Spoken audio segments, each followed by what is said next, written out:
Hey, welcome back to another episode of the Simple Nutrition Podcast. I'm your host, Leonila Campos, registered dietitian. And today we are going to talk about nutrition tips to optimize your heart health.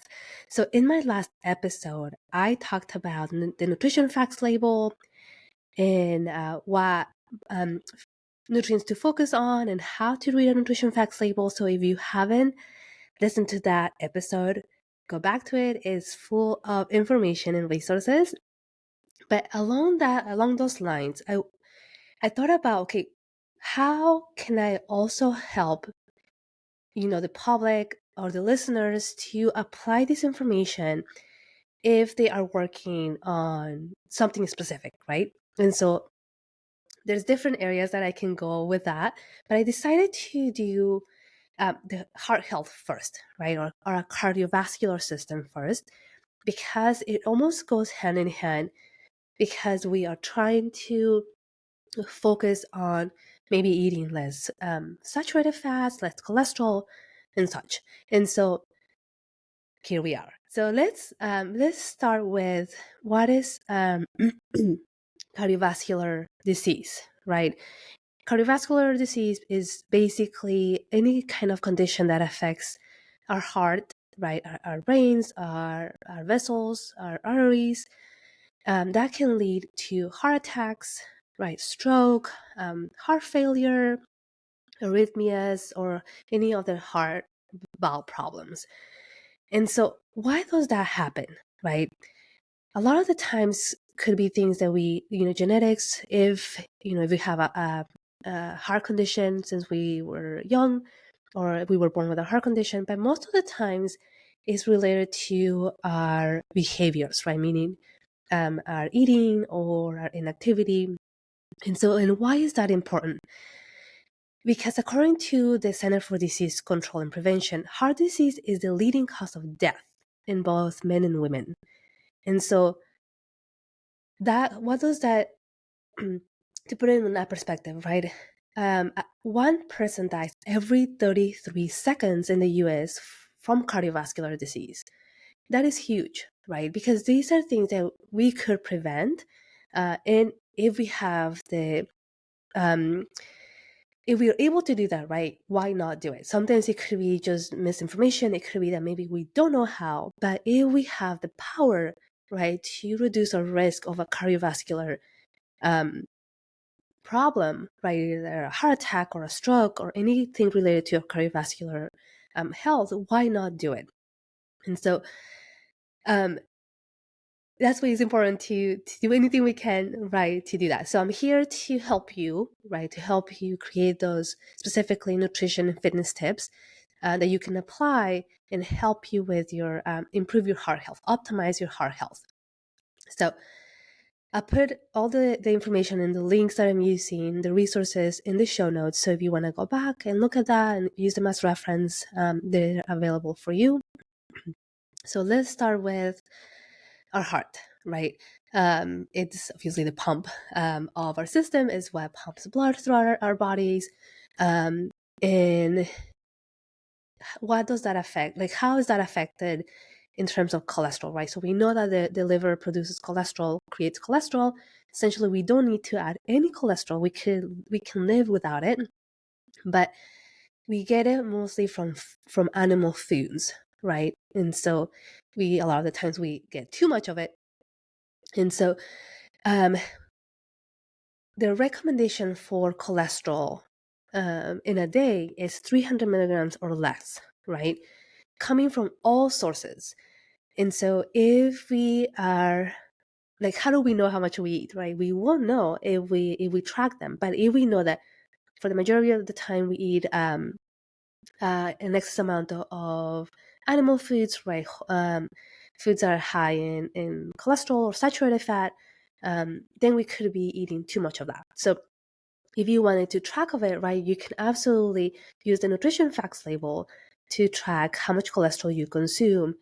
If most of your foods are packaged, or if you want to use a food tracker or a macro tracker that also tracks cholesterol, you can use that, right? You can do like an audit for a whole week because a lot of the times we eat the same foods week after week. You can, do a whole week, and then you can see how much cholesterol you consume, and then that way you can start to make changes. So cholesterol. But when we go to the doctor, right, if you haven't gone to the doctor, right, to check your labs, this is really important, right? Because what we don't know, we don't know, but that doesn't mean that it doesn't exist, right? So if you're like, oh, I feel fine, it doesn't mean that you are fine, right? It's just that you're not getting symptoms, because one of the things that you have to know is that our bodies are so amazing, and they're going to try to be in homeostasis, meaning keep that balance at all cost, right? And so even it could even be at the cost of our own health. And so it tries to do what it can to keep you healthy in an essence, but not having symptoms doesn't mean that we don't have anything, right? It just means that our bodies are doing what they can to keep us, so quote unquote, healthy. So if you haven't been to the doctor in years, please go to the doctor or check your labs to make sure that your levels, your cholesterol, your HDL, your LDL, which we're going to go over into that in a moment, and any other labs that you want to check are balanced, right, are normal. So let's talk about those labs. Excuse me. So when you go to the doctor, right, and they check your lipid panel or your cholesterol, is usually the total cholesterol, which is going to have your LDL, low density lipoprotein, which is called the bad cholesterol, and then it's going to check your HDL, high density lipoprotein, which is your good cholesterol, and then it's going to check your triglycerides, right? Depending on how detailed the test is, they might check other things as well, but those are usually the main ones. And so if you have high cholesterol, right, most likely is because you have your LDL is high, right? Your bad cholesterol is high. And a lot of the times your good cholesterol, your HDL is low. And then you can look at your triglycerides, right, which could also be high depending on your nutrition. And so the LDL, right, is what is deposited in your arteries, and it builds up, right? And so the more it builds up, when you think about the artery, right, think of it as a hose, but it's not stretchy, but it shouldn't be rigid, right? It needs to be, I can't think of the word, malleable enough for the blood flow to go. And so when you start to get these deposits of cholesterol, right, it makes it stiff, but it also makes it hard for the blood flow to go in a smooth way. And so when you think about that, then that means that your heart has to work harder, right, to pump the blood throughout your body. And so then it works harder and it works harder if we don't make any changes, right, until the a piece of that buildup, can be buildup of calcium, buildup of fat, cholesterol, rips off, right, and it travels throughout your cardiovascular system, and then it gets clogged into your heart, and you have a heart attack, or into your brain, that's a stroke, right? But you usually don't have, for the most part, you don't have symptoms, right, that, an indication that, I have high cholesterol, right? Unless if your cholesterol levels are extremely high, that you are having symptoms. And so because it is more of a chronic condition, right, it happens over time, that we don't really pay attention as much, versus like, I'm having a cough, right, and I need to address it right away so I can feel better. There's no that urgency, right, to do it. And so it is so important to make that change, right? Because yes, you might not be having symptoms at the moment, but do you really want to wait until you have a heart attack or a stroke to make a change, right? So if we know that our cholesterol is high, then we cannot just say, I'll take care of it next year, right? No, we have to make those changes right away, right? If we want to help ourselves, right? Help our heart long term, we want to be able to nip it in the bud. Okay, let's make those changes right away. Let's make sure that we have to do whatever we gotta do to improve our cardiovascular health, right? Because I don't want to get to that point of like, yeah, I have a heart attack or I have a stroke, and now I want to make a change, right? We want to be able to prevent it, right? But the other thing too is that it can also lead to other things. It can lead to peripheral vascular disease, right? Where you have issues with your legs, right? Because the blood flow is not going through as smoothly, right? Or they have your other vascular issues. And so if we can make a change, if we can prevent it, then that's even better. So how can we do that? Number one, right? Being aware of it is going to help us. But number two, right? We know that we produce cholesterol. We know that we get cholesterol from animal foods, animal sources. So the number one thing that you can do is let me reduce my cholesterol by choosing lean pieces of protein, by choosing maybe reduce fats, if that is the case. And let me just look at how I eat, right? If I'm omitting all kinds of plant sources, meaning that I'm not eating vegetables or whole grains or nuts or seeds, then we gotta start there too, right? Because fiber has been shown to help reduce cholesterol. It also helps with blood sugar control. But we have to be able to eat them, right? Then I sometimes get questions like, can I just add a supplement, right? But when you think about eating a whole food, you're not only getting fiber from the food, right? We're getting all these other amazing nutrients. So you're getting antioxidants to help you at a cellular level, right? To repair your cells. You're getting phytochemicals, right? To boost your immunity. You get all these other nutrients, right? All these other components of that food, not just fiber, right? When you add just fiber, a fiber supplement, then that's all you get. But if that's where we're gonna start, then that's okay, right? Then we can go work towards adding more of those fruits and vegetables, whole grains, nuts, and seeds to get other nutrients too. So I actually created a handout for you that I'll add in the show notes that gives you some guidelines on how to optimize your heart health. So first thing, as I mentioned, right, is lower our cholesterol, is lower our saturated fats, which are coming mostly from animal foods, and let's add some healthy fats, right? So your unsaturated fats, which are going to include your polyunsaturated and your monounsaturated fats, and you are going to find them in olive oil, avocados, nuts and seeds. And we want to remember, if you haven't heard the last episode, please go and, and listen to it again. It's full of information, but there's something called hydrogenated oils, right? Which are your trans fats. So we want to avoid them, right? We want to, if we cannot avoid them, right, we want to reduce them to a minimum, meaning that we're eating that food product maybe once, twice a month because we really like it or whatever. But trans fats are fats that have been chemically modified to last longer, right? And so you find them, again, you're not going to see them in the nutrition facts label, but you are going to see them in the ingredients list. So look for hydrogenated oils, partially hydrogenated oils, and you want to avoid them, limit them as much as you can. The next thing, which I talked about already, is increasing the fiber, right? Again, adding a variety of fruits and vegetables, because again, it has been shown to help lower cholesterol and overall is beneficial for our heart health.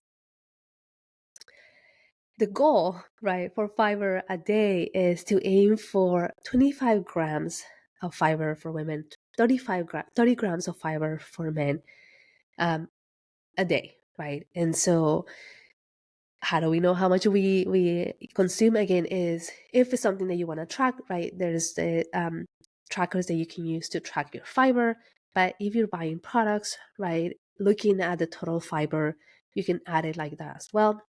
But the more plant sources that you add, the more fiber you are going to get as well. Another tip that I talk about, that I have on the handout that I'm giving you is eat plenty of fruits and vegetables. Again, the nutrients that are in the fruits and vegetables are not only fiber, right? But they also have vitamins, they have minerals, they have antioxidants that have been also shown that protect our hearts, right? But it also helps with our cholesterol. Um, Another tip is to limit the amount of sodium that we eat, that we consume.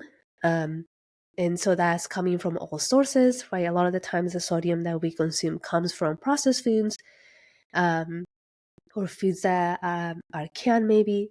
And a lot of the times canned foods are more affordable. And yes, I absolutely understand that the food cost is extremely high at the moment. And so if we're able to do canned soups that are low sodium, reduced sodium, or no salt added, then that can help with the amount of salt that we consume, right? Because when there is high blood pressure, that also damages our arteries, it damages our veins, but it puts also a lot of work on the heart, right? And then not to mention the kidneys. And so we want to make sure that we are not just mindlessly eating these high amounts of sodium because we're eating a high amount of processed foods. And so if we need to flavor our foods, right, we can add herbs, we can add spices, we can add lemon juice, we can add, what else? Yeah, those are pretty much the main ones. And there's so many ways to add flavor to our food without adding that excess amount of salt. And the next thing, right, which is it's pretty important because we consume protein and is recommended to consume protein at each meal, right? Because it helps with satisfaction, it's a tidy in our energy levels. But we have to look at, okay, how lean are our protein sources, right? And so we want to choose, the skinless poultry or fish. We want to be able to add also plant sources of protein, right? Like beans and lentils and tofu and legumes. That can also help, and they have been shown to help protect our heart. And we want to limit those highly processed meats, right? And cheese, right? A lot of people love cheese. And so we want to make sure that we're limiting the amount of cheese that we consume because cheese is mostly fat, saturated fat. And so if you're wanting to add some cheese, right, choose maybe your freshest cheese, like mozzarella cheese that is fresh, feta that is going to, and choose one that is maybe made out of skim milk or low fat milk. And so that can also help. But the amount is significant, right? Because if I'm eating half a cup of cheese, right, that's that's a high amount of fat, which we can actually look it up just so that way, you have an idea. Give me a moment. I'm looking it up. Half a cup of, let's say, feta cheese.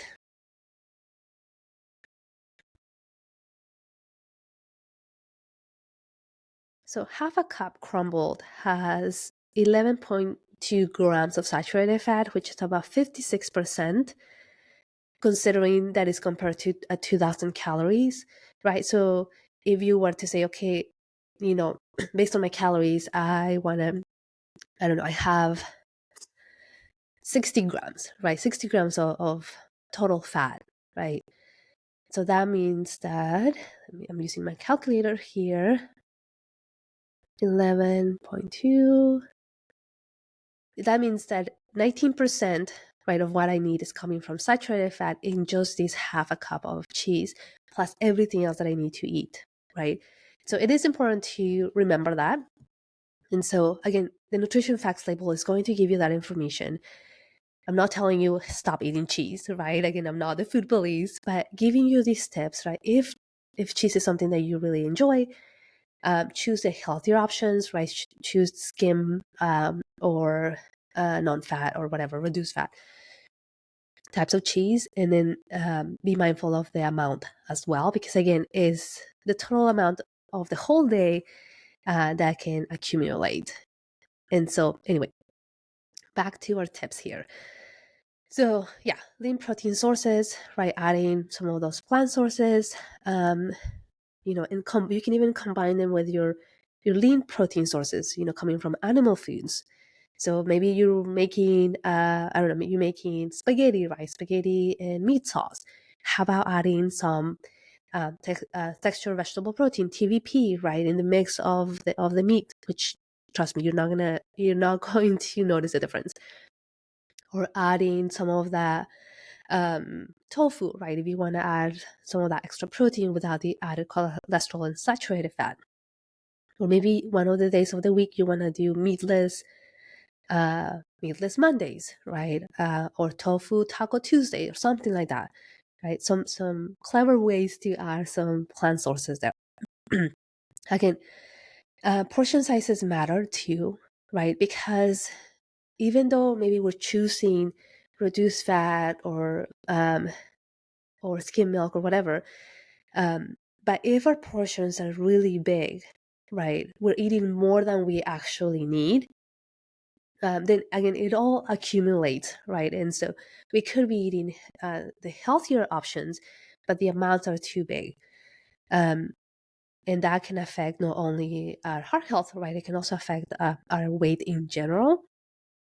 And there is some research that shows too that even losing 5 to 10% of our current body weight, if we have maybe a higher weight, that it can benefit our heart health, but also our sugar, control, and how our body is just functioning in general.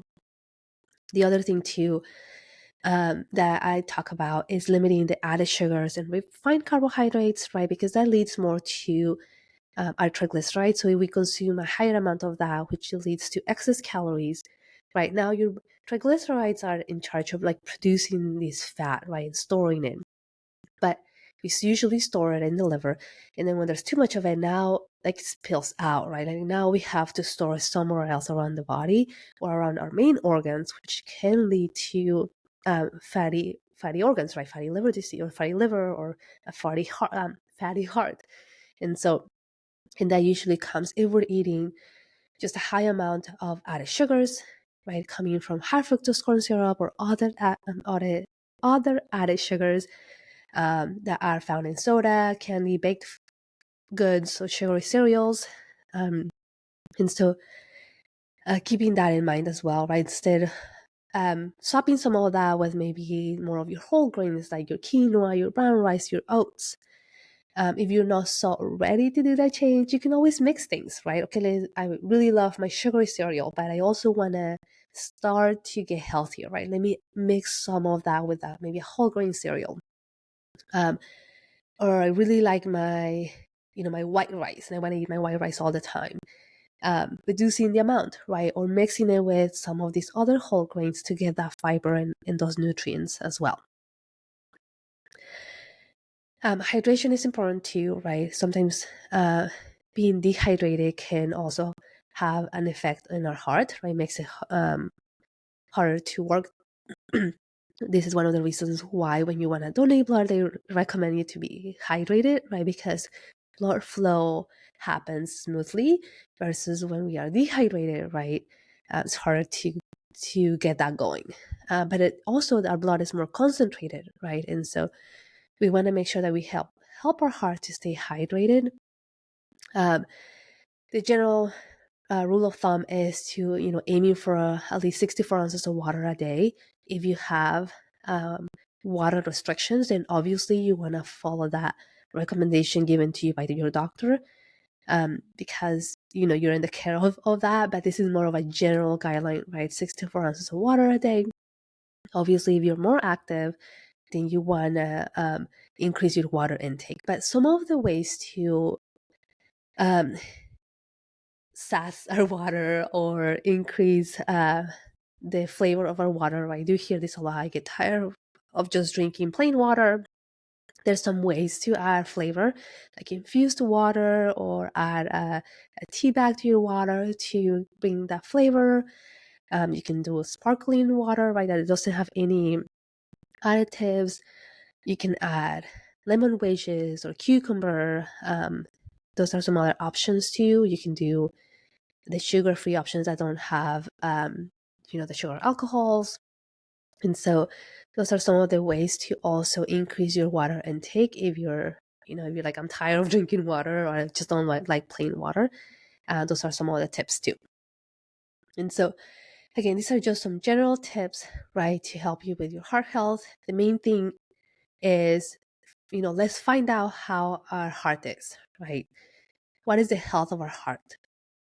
And then if your heart is, it's perfect, there's no issues there, right? And you know that maybe you want to improve it, maybe you want to optimize your heart health for long term. Looking at these tips that I'm providing, right, can help. If you have heart issues already, right, using these tips as well, just to help with overall well-being. If there are specific questions that you have, again, you can always reach out to me, look into the show notes, and we can talk more about that specifically. But keep it simple, right? If you're like, I need to make a lot of changes and this is overwhelming, what I always tell my clients is focus on one thing at a time, right? You do the simplest thing that you can think of and focus on that until you feel ready and comfortable. Then you can move on to the next thing. So, for example, if it's adding more fiber, right? Okay, I'm going to focus on adding one serving of vegetables at lunchtime every single day, right? Or at least 3 times a week. And do that for 15 days, right? And then move on to the next thing. Sometimes making that change can help a little bit easier. And there are some people that like, give me the plan, I'm going to execute it, and because this is how I work, right? And that's fine. So know what works for you, and do the work that works for you. So that is it, my friend. Again, you have these tips that you can download. I'm adding in the show notes some additional information from the Center for Disease Control in terms of definitions and references, and also from the American Heart Health. And yeah, that's it for today. Thank you so much for joining me. Stay strong, stay healthy, and I will see you in another episode. Take care. Bye bye for now, my friend.